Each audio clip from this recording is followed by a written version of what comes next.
Bonjour Maxime, merci d'être avec moi aujourd'hui pour cette nouvelle interview de thérapeute. Je suis ravie qu'on partage ce moment et d'en savoir un peu plus sur votre parcours de thérapeute. Est-ce que dans un premier temps, je peux vous laisser vous présenter? Oui, donc bonjour, donc Maxime Blanchard, je me suis formé à l'hypnose, donc je suis hypnothérapeute. J'habite à Angers, mon cabinet est à Angers, je me suis installé début 2014 et puis j'ai toujours fait ça donc depuis plus de 6 ans maintenant. C'est tout mon temps quoi. Enfin tout mon temps. D'accord. C'est mon seul métier quoi. Ok, super. Voilà. Alors du coup, je suis curieuse de savoir comment vous avez découvert l'hypnose, qu'est-ce qui vous a amené à devenir thérapeute?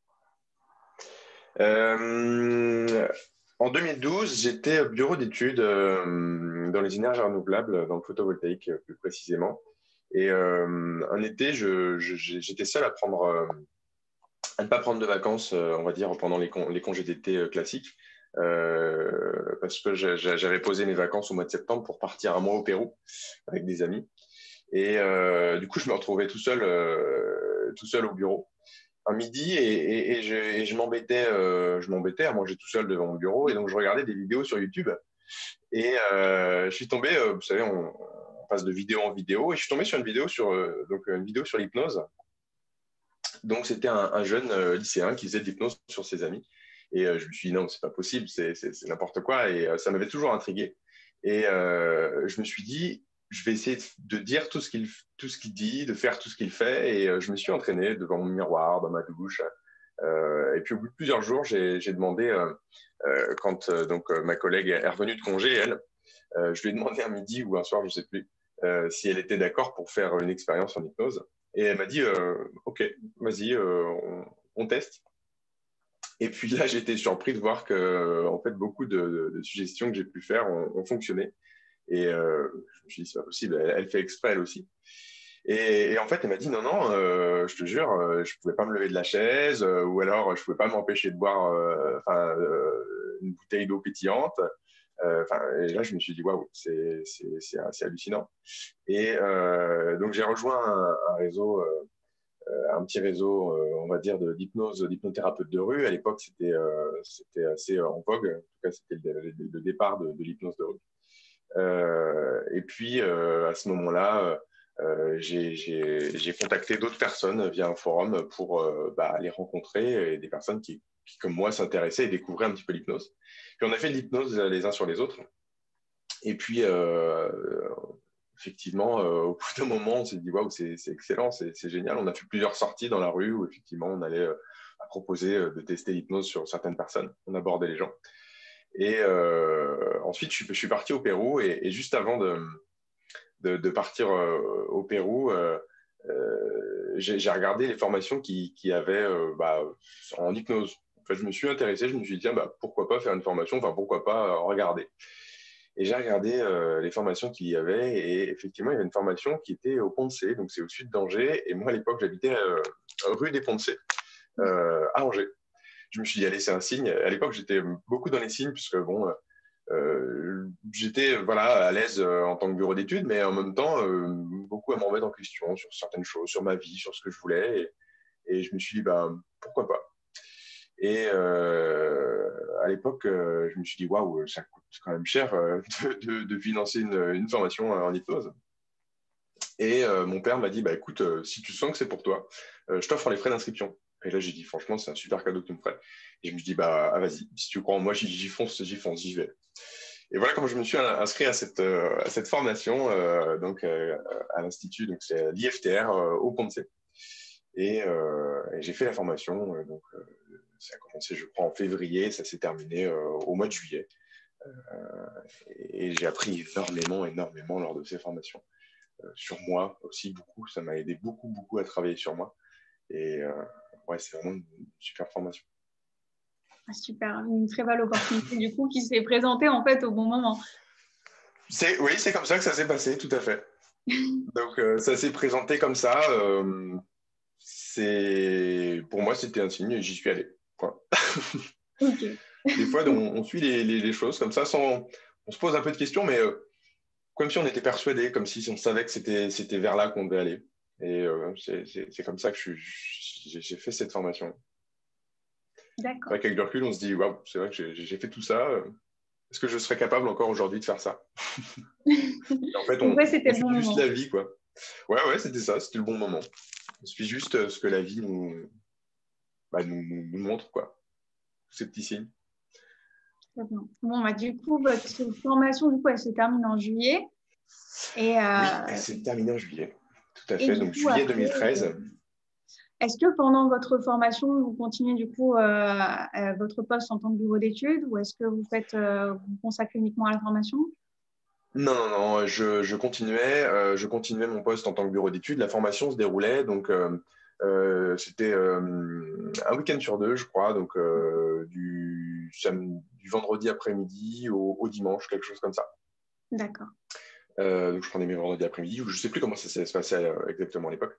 Euh, et puis ensuite, ça s'est déroulé sur 15 jours, je crois, au mois de juillet. Ok. Après, c'est pareil, Et j'avais fixé mes congés pour pouvoir faire toute la formation, hein, évidemment. ouais, c'est noté. Ensuite, du coup, ouais, au niveau de donc quand vous avez fini, vous avez complété la formation. Euh, vous avez votre formation en poche. Quels sont vos premiers pas en tant que thérapeute? Comment est-ce que vous vous lancez? Comment ça se déroule un peu au niveau du lancement de votre activité? Est-ce que vous vous lancez une nouvelle fois? Est-ce que vous, là, pour le coup, vous arrêtez votre activité en tant que bureau d'études? Est-ce que vous partagez votre temps? Comment ça se passe? Alors là, encore une fois, ça s'est à peu près bien goupillé. Dans un premier temps, donc j'ai eu une belle amitié avec justement une personne de la formation. Et on s'est dit qu'on allait louer dans un premier temps une pièce, un cabinet en fait, pour deux. Puisque évidemment, il ne serait pas complet dès le premier jour, hein, on s'en doutait bien. Et donc, on se partageait évidemment ce cabinet. Donc, ça a commencé en janvier 2014. Donc là, j'avais vraiment pas beaucoup de monde, hein. Je pense que j'avais même pas une personne toutes les semaines. Ça devait être 3-4 par mois à peine. Et puis là, j'étais encore en poste. Et à la fin on va dire, j'étais encore en poste et j'ai appris, vers le mois de mars ou avril, je sais plus, que ça allait pas bien au niveau de la société. Que les chiffres étaient pas bons et que effectivement, bon, ils ont pris la décision de fermer la boîte, donc licenciement économique qui s'est passé durant l'été 2014. Donc ça m'a permis moi de me retourner dans un premier temps. J'avais le chômage. Bon, voilà, évidemment les rendez-vous, c'était pas encore ça. Et puis ça n'a pas été trop ça jusqu'à l'été 2015. Pendant un an, j'ai essayé de me former moi-même, de lire, etc. Beaucoup de choses. J'ai pas commencé à énormément communiquer par rapport à ça. Je laissais venir. C'était juste un petit bouche-oreille qui se faisait, mais très très léger. Euh, et puis en août 2015, là, je me suis installé parce que ça faisait un an, j'avais plus les droits et en fait, j'ai créé mon statut auto-entrepreneur. Donc, j'avais l'aide à la création d'entreprise. Et donc, ça m'a permis de, effectivement, toujours maintenir, on va dire, ce petit flux de clients, enfin de clients, de salaires, pardon. Et à la fin de l'année 2015, là, j'ai eu Groupon qui m'ont contacté justement pour effectivement lancer une offre avec eux. Et je me suis dit, pourquoi pas? Ça peut être quelque chose qui peut me permettre de me lancer. Et j'ai eu plusieurs personnes qui ont utilisé Groupon et qui m'ont dit pas du tout satisfait, que ça ne fonctionnait pas bien, qu'il y avait des mauvais retours, etc. Et je me suis dit, merde, j'y vais. Je vais voir, je vais tester, on verra. Et ça a super bien fonctionné pour moi. Ça a vraiment très, très bien fonctionné. J'ai vraiment beaucoup, beaucoup d'avis. Ils m'ont ramené beaucoup de personnes. Pour dire, ils m'ont ramené à peu près 25 nouveaux patients par mois à un moment donné. Donc, c'était quand même pas mal. Seulement, évidemment, un Groupon prennent énormément sur effectivement le prix de la séance. Du coup, c'est pas ça qui fait qu'on gagne la vie, mais on va dire, ça fait travailler, ça permet de se former.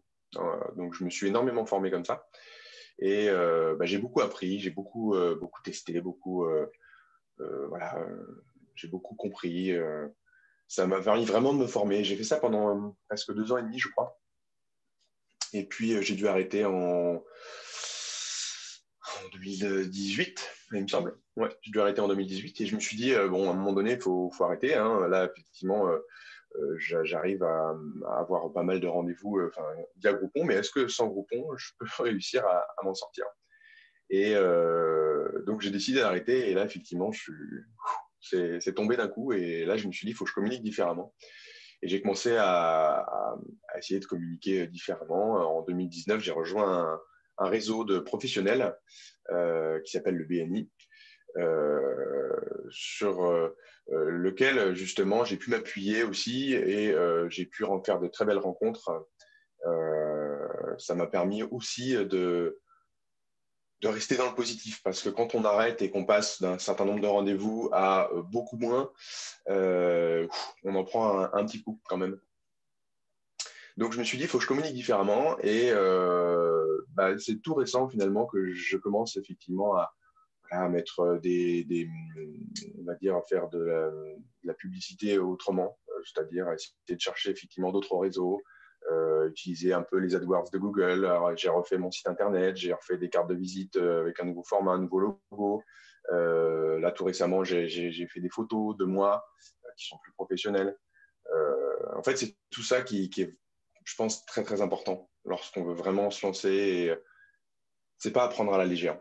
Voilà. Il faut le faire pour pouvoir être vu, pour pouvoir, c'est pareil, aller sur tous les réseaux, Facebook au minimum, je pense. Bien évidemment, sur Google, avoir une bonne page Google, etc. Voilà, j'ai peut-être débordé sur d'autres questions un petit peu.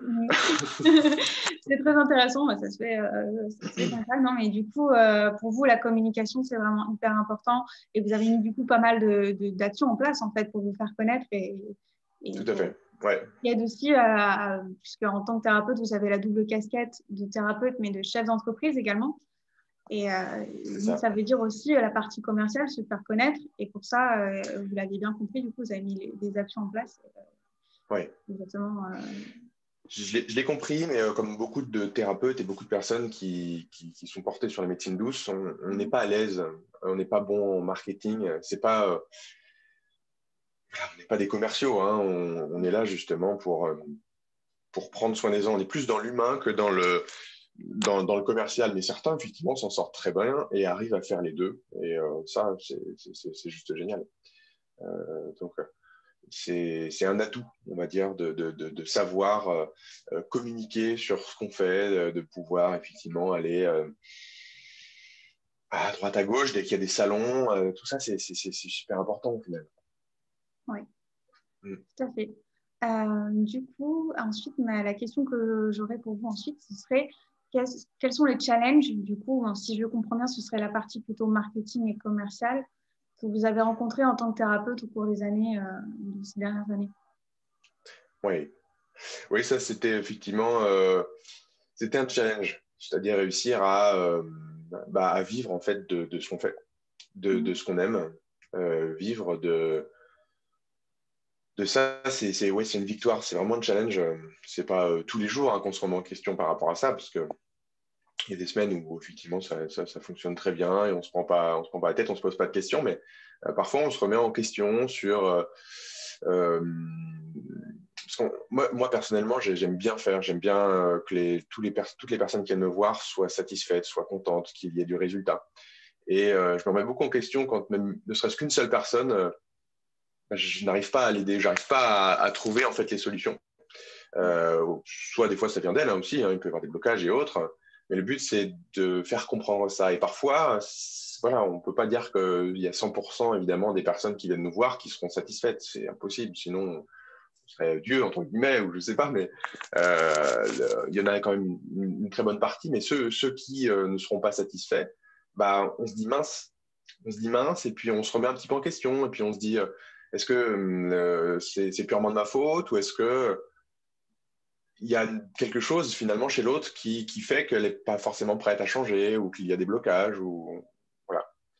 Donc le challenge, c'est aussi de savoir lâcher prise sur les choses qu'on peut pas toujours régler, qu'on peut pas toujours faire. Et ça, je pense que ouais, c'est quelque chose qui se travaille au fur et à mesure. Ça carre Parce que avec le maintenant, ouais, avec le temps. Maintenant, ça me touche moins. Évidemment, je peux me remettre un petit peu en question, mais ça me touche beaucoup moins que, effectivement, quand on commence et qu'on n'arrive pas à trouver une solution. Et c'est compliqué. On se remet vraiment en question. On se dit, est-ce que je suis vraiment fait pour ce métier-là? Non, après 6 ans, on ne se remet plus en question. On ne se dit pas, est-ce que je suis fait pour ce métier-là? On se dit, est-ce qu'il n'y a pas d'autres solutions? Est-ce que je peux faire différemment? Qu'est-ce qui serait le plus adapté pour cette personne? Et puis essayer de trouver des outils, parce que les outils, bah, on les a développés, on les a appris. J'en ai appris énormément à l'école d'hypnose. Maintenant, on peut toujours demander sur les réseaux, hein, évidemment, via Médoucine, euh, via d'autres collègues, des conseils, etc., quand on ne sait pas faire. Oui, c'est la question qui me venait du coup à l'esprit par la suite. Dans ces moments-là, est-ce que vous vous tournez, comment vous vous tournez vers d'autres thérapeutes qui peuvent vous aider dans l'accompagnement de vos clients à répondre à des problématiques? Oui, ça arrive, effectivement. Des fois, il y a des problèmes qui peuvent être physiologiques ou autres, qui ne sont pas psychosomatiques ou psycho-émotionnels, entre guillemets, que moi, je ne peux pas vraiment agir dessus et je peux renvoyer effectivement vers d'autres collègues pour ensuite faire un travail qui sera beaucoup plus efficace, beaucoup plus simple aussi. Il faut essayer de trouver qu'est-ce qui est le plus adapté à chaque personne et dans l'instant aussi, c'est-à-dire qu'est-ce qu'il faut faire maintenant pour cette personne. Qu'est-ce qu'elle a vraiment besoin maintenant, en fait. Voilà.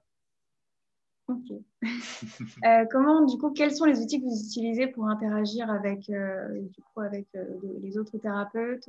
Est-ce que vous êtes du coup sur les réseaux sociaux? Vous m'avez évoqué les salons.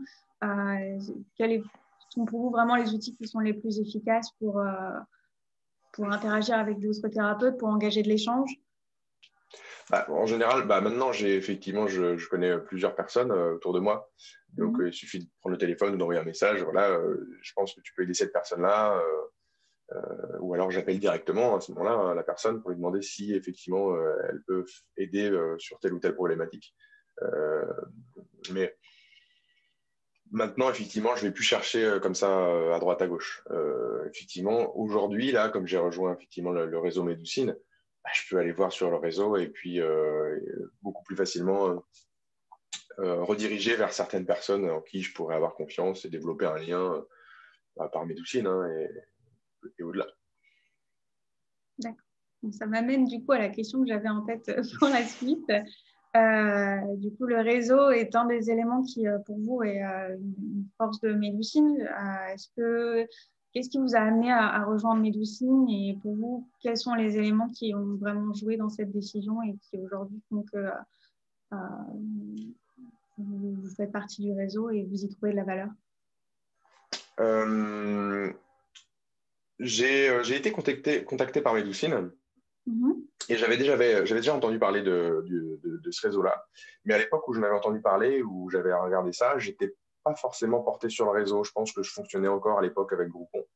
Et je n'étais pas prêt pour ça. Je me suis pas dit, ouais, c'est quelque chose qui peut vraiment m'aider à avancer. Donc là, aujourd'hui, effectivement, là, récemment, je me suis senti prêt et je me suis dit, on va fonctionner comme ça. Voilà. J'ai rejoint un réseau donc en 2019. Là, je me suis dit, c'est encore l'occasion de faire grandir. C'est de toute façon par le réseau, c'est par que ça va fonctionner plus facilement aussi. Qu'on va réussir on va dire, à être plus, avoir plus de, je sais pas, notoriété, plus de popularité, entre guillemets, en tout cas être plus vu, quoi, plus reconnu. D'accord. Ok. Est-ce que, au niveau donc, de l'année 2020 qui a été assez particulière, et également là 2021 qui arrive, quels seraient vos objectifs? Est-ce que vous avez des objectifs à venir? Sur quoi vous vous concentrez en ce moment? Les objectifs, effectivement, de 2020, c'était vraiment de développer cette communication. Parce qu'à côté de ça, effectivement, on avait quand même moins de monde au cabinet, donc ça laisse plus de temps à côté pour travailler la communication. et c'est ça qui va faire que on va pouvoir rebondir sur cette après, on va dire, Covid, avec tout ce que ça a pu créer, quoi. Ok. Travailler, ouais. C'est essentiellement ça, la communication principalement. C'est noté. Bon, écoutez, je suis ravie d'avoir pu échanger avec vous. C'était vraiment très enrichissant. C'est hyper intéressant toujours d'évoquer le parcours des thérapeutes ensemble. Et c'est toujours inspirant aussi pour notre communauté et de voir le parcours d'autres thérapeutes, puisque chacun a un parcours qui est vraiment unique. Je vous remercie, un grand merci pour votre participation à cette interview. Merci beaucoup à vous. Et je vous dis à très bientôt. Ça marche, à très bientôt. Au revoir. Au revoir.